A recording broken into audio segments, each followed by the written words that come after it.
Salut à tous, c'est Franck de la chaîne, bienvenue sur cette vidéo qui aujourd'hui va parler d'hypnose directive et surtout notre posture par rapport de façon générale à l'hypnose en tant que praticien. Il est intéressant de prendre en compte que la plupart d'entre nous, même si on peut avoir une perception dans laquelle on se dit moi j'accompagne mon partenaire dans sa transe, je suis juste un support. Il est intéressant de prendre en compte le fait qu'on est beaucoup plus direct, voire directif, c'est-à-dire demander à un partenaire d'aller là où nous, on a câblé un besoin, là où il y a quelque chose qui nous semble récurrent d'un point de vue sémantique, d'un point de vue compréhension, etc. On sait par rapport au filtre qu'on va avoir, et plus encore par rapport à l'essence même de ce qu'est l'hypnose.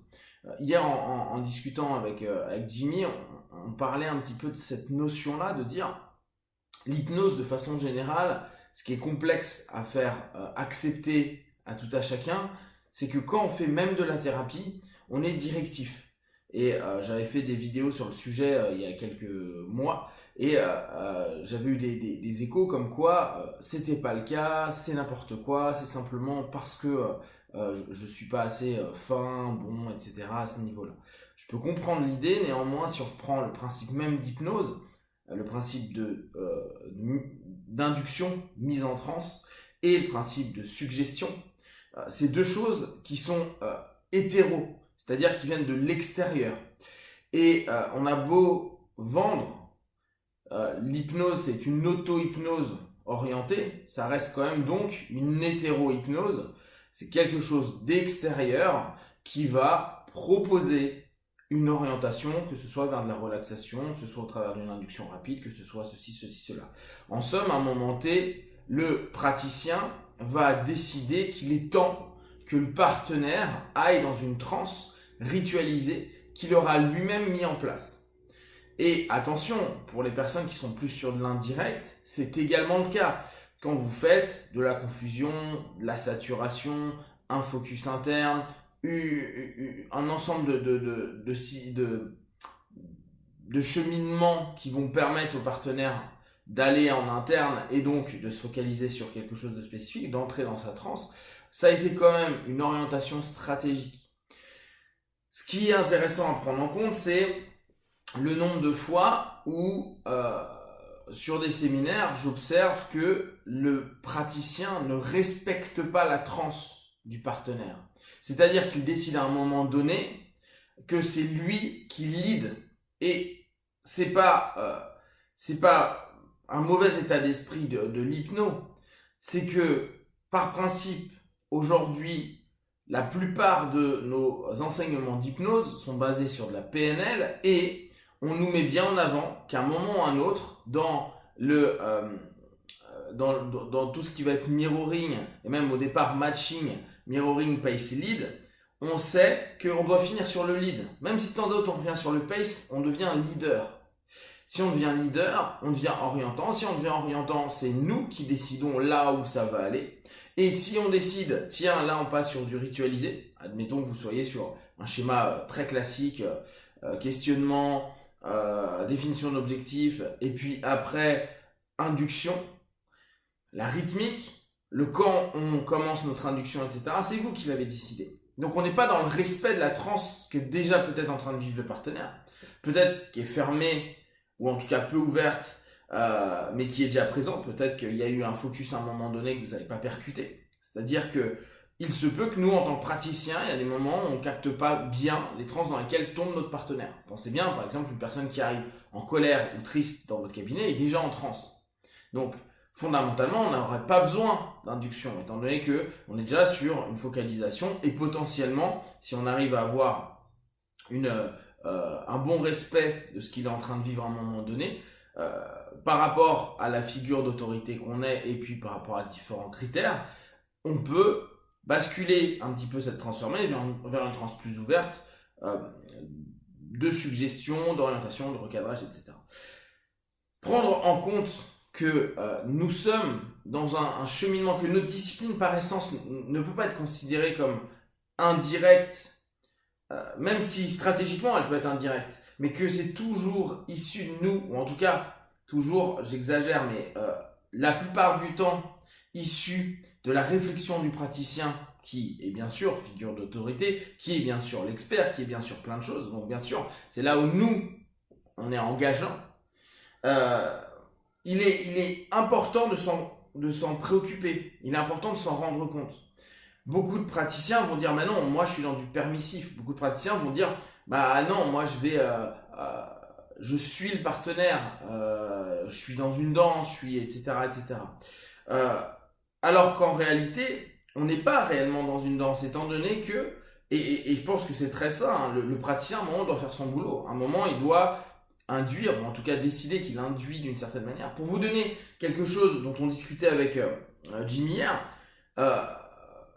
aujourd'hui, autant il y a 10 piges, quand moi j'étais complètement focus sur les inductions, à me dire waouh, on va prendre une induction, ça va changer la vie, ça va changer la séance, etc. Aujourd'hui, voir que on peut encore avoir des rencontres avec des personnes qui sont en train de complètement se fixer sur les inductions comme si c'était quelque chose de ouf, que ça allait modifier constamment la session, que c'était ultra puissant. Une induction, c'est pas ultra puissant.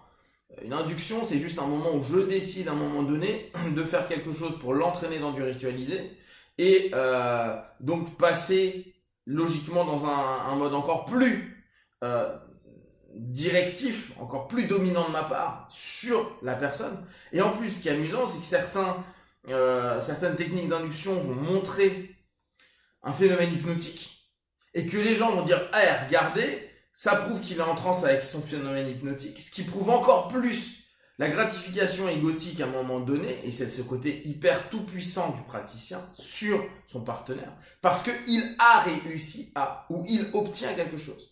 On n'est absolument pas dans le respect de la transe du partenaire, qui peut très bien ne pas avoir de catalepsie, ne pas avoir telle ou telle chose, mais avoir d'autres éléments, et de toute façon, l'objectif d'une transe étant l'hyperfocalisation et la suggestibilité, si on voit qu'il est hyper focalisé et suggestible, on voit qu'il y a des réponses, et même si physiologiquement il ne répond pas exactement comme on attend, c'est cool.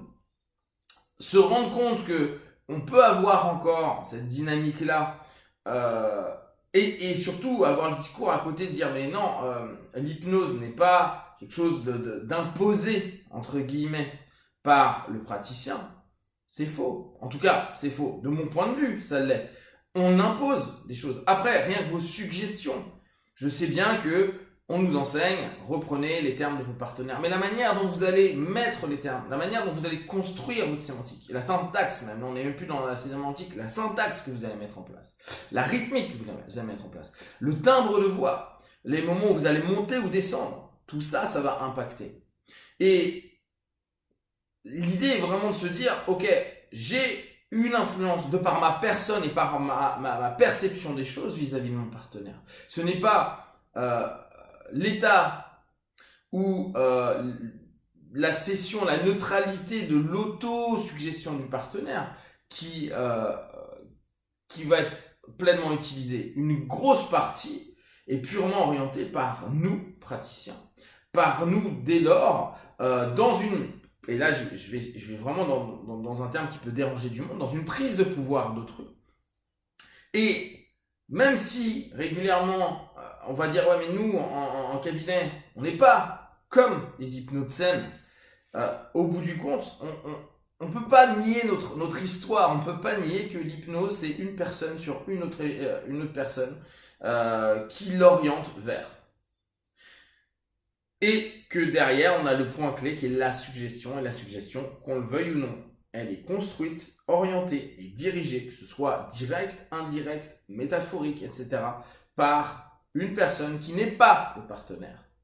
Et qui, même si on n'était que sur la question, moi je suis surfan de questionnophie, etc., mais même la rythmique ou comment on enchaîne nos questions, ou quelle question on dit à quel moment est un choix personnel du praticien qui va entrer dans une opposition avec de la neutralité qui implique le praticien. Simplement cette notion, pour nous tous et pour vous si ça vous intéresse, de vous dire, ok, je suis peut-être plus impliqué qu'on pourrait bien le croire ou bien nous l'enseigner dans ma démarche d'hypno et que j'ai un impact et une attente, prise de pouvoir en version exagérée, hein, sur mon partenaire. Et observez ce que ça fait sur vous. Si ça vous fait réagir, posez-vous des questions.